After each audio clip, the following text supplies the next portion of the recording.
मैं हूं डॉक्टर फिजा खान और मैं हूं पाकिस्तान। आज मेरे लिए और मेरे मुल्क पाकिस्तान के लिए उदासी का दिन है। अहम और बड़ी खबर आपको दें, एक और कश्ती हादसा रूनुमा हो गया। गैर कानूनी तौर पर यूरोप जाने वाले पाकिस्तानियों को मुबैना तौर पर कत्ल करके समंदर में फेंका गया। ये बड़ी खबर दे रहे हैं। समा ने मामला उठाया तो इंकशाफ हुआ कि 12 मकतूलीन का ताल्लुक गुजरात से है, जिनके प्यारे इस दुनिया में नहीं रहे। उन पर यह खबर बिजली बनकर। दोस्तों, बड़े अफसोस की बात है कि अभी अगले दिन हम भूले नहीं थे कि कई पाकिस्तानी जो है वो यूरोप जाते हुए एक कश्ती के अंदर डूब के हलाक हो गए। मेडवर्ड कश्ती हादसे में 44 पाकिस्तानी जाँ बहक और 6 गैर मुल्की तारकीन हलाक हो गए। जाँ बहक होने वालों में 12 नौजवानों का ताल्लुक गुजरात से था, जबकि फालिया के 2 भाई भी जाँ गंवा बैठे हैं। इंसानी स्मगलिंग में मुलविस माफिया की ताकत का अंदाजा इस बात से लगाया जा सकता है कि अब तक किसी भी उस मकरूह धंधे में मुलविस इंसानी स्मगलर को कड़ी सजा नहीं मिल सकी। जब भी कोई बड़ा हादसा होता है, तहकीकाती टीमें बन जाती हैं, हुकूमत और तहकीकाती एजेंसियाँ मुतहरिक नजर आती हैं, मगर मेरा इजहार गम उन फैमिलीज़ के साथ जिनके बच्चे मोरितानिया से स्पेन जाते हुए पानी में डूब गए। कहाँ जाएंगे? क्यों जाना चाहते हैं आप? इस वतन अजीज़ ने जो आपको दिया है उसका कर्ज किसने उतारना है? ओवरसीज़ की कमाई दुनिया में सबसे हलाल की कमाई है। ये वीडियो मैं उन भाइयों के लिए, उन बेटों के लिए बना रहा हूँ जिनका ये ख्याल है कि डंकी मार के हम चले जाएंगे और वहाँ पर यूरो और पाउंड के दरख्त लगे हुए हैं, वहाँ से हम तोड़ेंगे और उसको पाकिस्तान भेज देंगे। इंडिया का यार है, ये कहते हैं वो गद्दार है। इंडिया ने क्या बिगाड़ा हमारा? यार इतना बड़ा खिता हमें बना के दे दिया कि पाकिस्तान बना लो, अपना जिस्म काट के उन्होंने पाकिस्तान बनाने के लिए दिया। हम कहते हैं इंडिया का जो यार है वो गद्दार है। ये जहालत की बातें हैं, ये जाहिल लोग हैं, समझे ना। ये जो बातें करते हैं, इंडिया से सबसे बड़ा हमारा दोस्त, हमारी माँ इंडिया है, पाकिस्तान की माँ इंडिया है, जिसने अपना जिस्म काट के अपना हिस्सा दिया है। लो बनाओ पाकिस्तान। कुछ पता नहीं चलता कि आप जिस मंसूबे का फीता काटने जा रहे हैं, कल उसी मंसूबे के किसी खाते में पर्चा कटवा कर बैठे हों। यहाँ जो बिछी बिसात है उस पर बर वक्त चालें आपकी बका की जामिन होती हैं कि जरा सी गलती हुई नहीं और बाजी हाथ से गई नहीं। इनकी हालत तो आप देखो, कोई देश इनके साथ बात करना चाहता ही नहीं है। इस हमारे 166 नौजवान यूनान के पानियों में डूब के मर गए, इंतहाई गरीब माओ के और बहुत गरीब लोगों के बच्चे। मैं आपसे एक गुजारिश करता हूं हाथ बांध के आपके साथ कि आप वहां पे मसाजिद के अंदर जाके हमारे जो लोग मर गए दुआएं करवा दें। पक्का इंशाअल्लाह रहमान अल्लाह ताला उनको जन्नत नसीब करेगा। हम आपका टूट अंग है, हमारे लिए वहां आवाज बुलंद कीजिए कि आप उनकी माओ को। जय दोस्तों, जय श्री राम। तो पाकिस्तान से भाई एक और बहुत बुरी खबर आ रही है कि पाकिस्तान के अंदर देखिए, पाकिस्तान की हुक्मरानों ने आज इतना मजबूर उनको कर दिया है कि वो खुद को बेचने पे आज पाकिस्तानी मजबूर हो चुके हैं। आप लोग सुनते होंगे आए दिन पाकिस्तानी है जो यूरोप में जाते हैं रोजगार की तलाश में, और कल ही 86 उसके ऊपर टोटल नाव के सवार थे और जिसमें तकरीबन 50 लोग पाकिस्तानी थे। और वहां पर जब उनसे समुद्र के बीच में ही पैसे को लेकर झगड़ा हुआ तो जो एजेंट थे उन्होंने उनको भाई 50 के 50 को समुद्र में डाल दिया और वो वहां पर खत्म हो गए।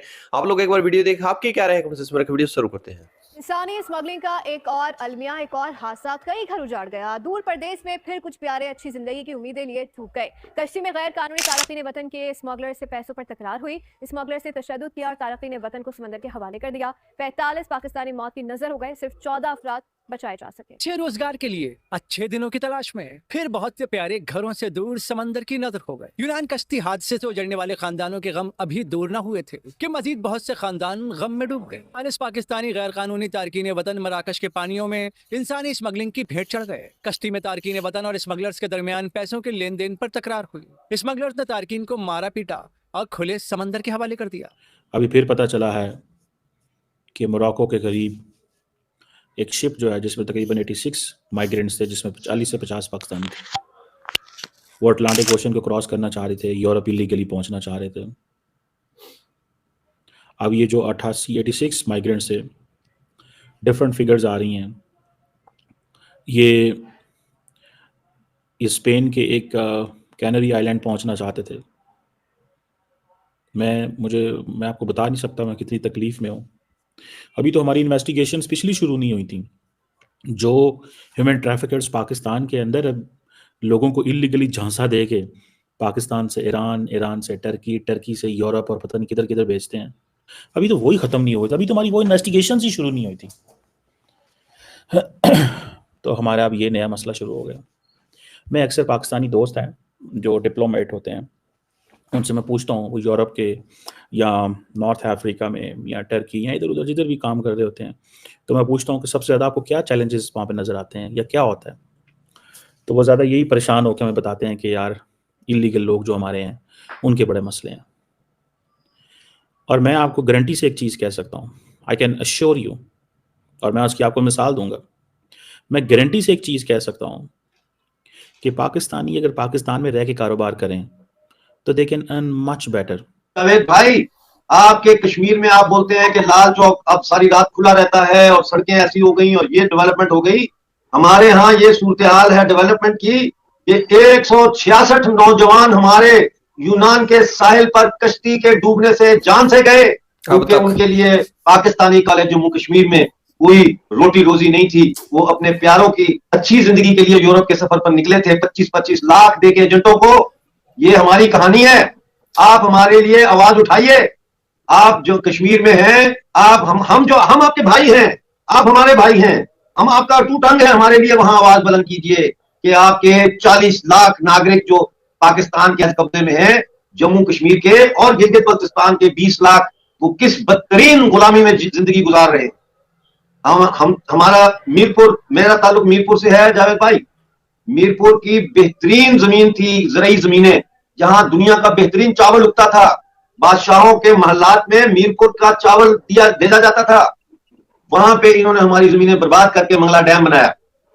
हम मर रहे हैं जावेद भाई, हम मर रहे हैं। हम कोई दिन ऐसा नहीं गुजरता जब हम हाथ उठा के ये दुआ नहीं मांगते वापस अपनी जन्मभूमि के साथ जो है वो जुड़ेंगे। कब ये हमारी रियासत जिसको जबरी तौर पर तकसीम किया गया अंग्रेजों की साजिश से, कब ये जम्मू कश्मीर का जो बदन है ये जुड़ेगा दोबारा से, हम एक होंगे। ये हमारी कहानी। तो दोस्तों आप लोगों ने देखा, देखिए ये हमारे डॉक्टर अयूब मिर्जा साहब थे जो कि पीओके के अंदर रहते हैं और आवाज उठाते हैं पीओके के लोगों की। और जावेद भाई आप लोगों ने सुना ही होगा, ये अपने कश्मीर के अंदर हैं। तो आज जो कभी बातें आवाजें उठती थी कश्मीर के अंदर से रोजगार की, देखिए भूखा आदमी है, उसको अगर 2 रोटी मिल जाए टाइम पे, उसका कोई यानी जो मांग के या कुछ भी खाता हो उसकी कोई अरमान नहीं रहेंगे। मैं भाई लिख के बात कर रहा हूँ, अगर पाकिस्तानियों के आज समय पर पेट भर जाए ना, वो ये आसमानी किताब वगैरह सब भूल जाएंगे। जो पाकिस्तानी बोलते हैं ना कि भाई पाकिस्तान से भाड़ में, हमारे लिए वो पहले है। भाई मैं ये कह रहा हूँ, इनका पेट भर दो समय पे, ये भाई बोलेंगे नहीं, आराम से बैठ जाएंगे ये उसी को। क्योंकि पाकिस्तान के अंदर खुद कहते हैं भाई हम पैसे के लिए अपनी माँ बहन बेच दे। मैं नहीं कह रहा हूँ, ये पाकिस्तान के लोग कुछ कहते हैं, सारे भी नहीं कहते भाई। पाकिस्तान जैसे खुद ये भी कहते हैं पाकिस्तान के लोग, तो जैसे हुक्मरान हो वैसी आवाम। तो भाई हुक्मरान जब बेच देते हैं सरजमी, अपना सब कुछ पैसे के लिए बेच, अपना मुल्क बेच देते हैं भाई। जब अफगानिस्तान को बर्बाद करने के लिए उन्होंने अमेरिका के जहाज उतरवा के अपना मुल्क बेच दिया था, तो भाई फिर अवाम कहाँ बचती है। पाकिस्तान के अंदर अच्छा खासा पैसा आ रहा था, यूट्यूबर कमा रहे थे, पेट भर जाता तो भाई वो आराम से शांत बैठ जाते। अभी पेट नहीं भरेगा तो इनके साथ बोलेंगे, खड़े होकर बोलेंगे, चिल्लाएंगे, तो फिर इन IMF के लोन मिलेंगे। IMF के लोन मिलेंगे तो इनके घर भरेंगे, विदेशों में इनके भाई प्रॉपर्टी आ जाएंगी। आज पाकिस्तान के अंदर पिछले साल की रिपोर्ट है, देखिए डंके मार के तो इंडिया से भी जाते हैं, बहुत जाते हैं, अमेरिका जाते हैं, यूरोप जाते हैं, तो डंकी के रास्ते नहीं जाते, समुद्र के रास्ते नहीं जाते। ये ला लो अमेरिका जाते होंगे, पनामा के रास्ते जाते हैं। बट पाकिस्तानी है ये बेचे जाते हैं, यूरोप जाते हैं जब, मोरक्को के रास्ते से। बाकी आपकी क्या राय है? जय श्री राम।